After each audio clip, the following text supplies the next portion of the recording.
We've had the Z Fold 3 for just about a month now, and since our initial hands-on experience, it's safe to say that this is an extraordinary foldable device.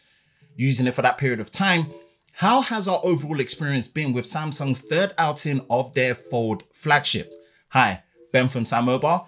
If you enjoy videos like this, then be sure to like, subscribe, and turn on notifications so you don't miss any new videos on SamMobile. Here is our 1 month experience review of the Galaxy Z Fold 3. When using the Z Fold 3, it feels right at home in terms of the design and feel of the device in hand, especially if you're coming from the previous Z Fold 2, which is to say it feels ultra premium, especially with the matte finish all around for the Phantom Black, Phantom Green, Phantom Silver, and also the redesign to the camera housing. The previous bronze color of the Fold 2 has been dropped, so take that for what it is.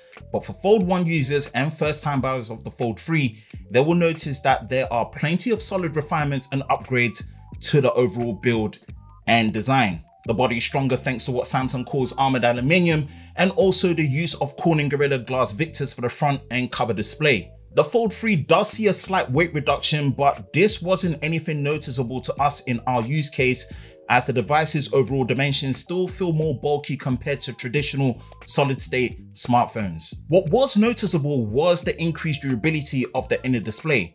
Although still using an ultra-thin glass material, the screen is a lot stronger when using it from day to day. Having this be one of the first foldable devices to get an IPX8 water resistance rating for up to 1.5 meters of fresh water for 30-minute submersion is really impressive. And as much as a full IP68 rating would have been great with full dust resistance, it would have been amazing to see, but we do understand at this stage for foldables that this is still a challenge, but Samsung's push for high durability is heading in the right direction when it comes to their foldables. The flex mode hinge, like before, works great here for all the hardware benefits that come with it for a hands-free experience and use, and the native software features that take advantage of it.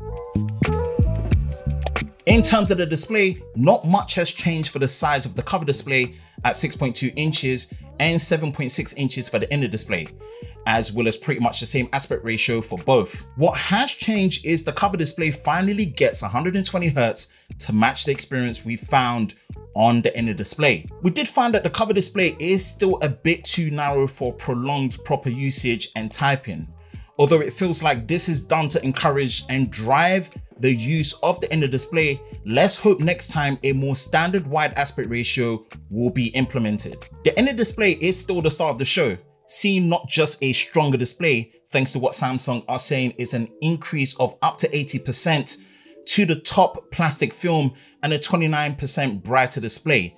This all leads to the addition of S Pen support.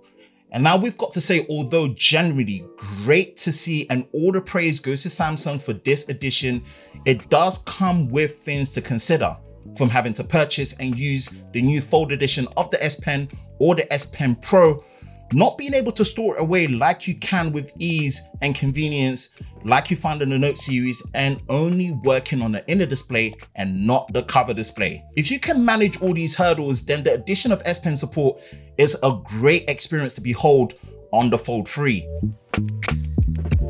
Let's discuss the biggest headline when it comes to the camera hardware on the Fold 3, which is the under display camera for the selfie on the inner display. This is a pretty big deal and a bold move from Samsung, as it's their first attempt at this technology for any device they have so far. Does it live up to the expectations of what it brings? And the answer is both yes and no. Yes, for that purely uninterrupted viewing experience it brings for the huge inner display, which in our opinion is a step in the right direction and we are here for it. But on the other hand, it's a no, as it's not completely invisible depending on the background being used, and most importantly, the 4 megapixel resolution, which comes with the drawback of no 4K video recording and a less detailed image. For camera samples, we recommend our full article on SamMobile.com, which will be linked in the description below. But a great thing is you can still fall back on the 10 megapixel selfie of the cover display and still use the main rear cameras as a high quality selfie. Bar the addition of Gorilla Glass DX for the rear camera housing, we still have the same 12 megapixel triple camera system with a 2x zoom. Although we would have loved to have seen improved camera capabilities for the zoom, at least borrowed from the Note 20 Ultra, the overall camera performance is great and more than usable day to day. The unique experience of the software on the Fold 3 really brings home why foldables are great for multitasking.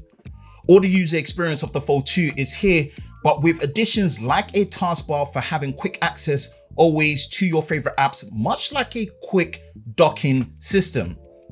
The overall addition of labs in advanced features really takes away the full dependency on good luck to work certain apps that are very popular like Instagram into submission to work in full screen and multi-window. We are eager to see what Samsung will do with One UI 4.0 on the Fold 3, but that's us thinking into the future. There is not much to say about the performance other than it's been great.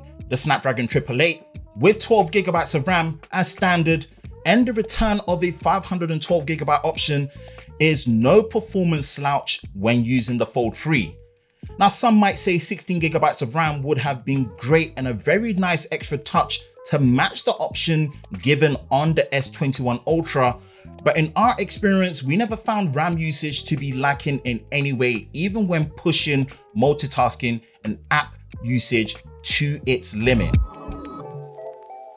With the additions of a brighter inner display and 120Hz for the cover display, seeing the Fold 3 equipped with a smaller 4400 mAh battery was a point of concern.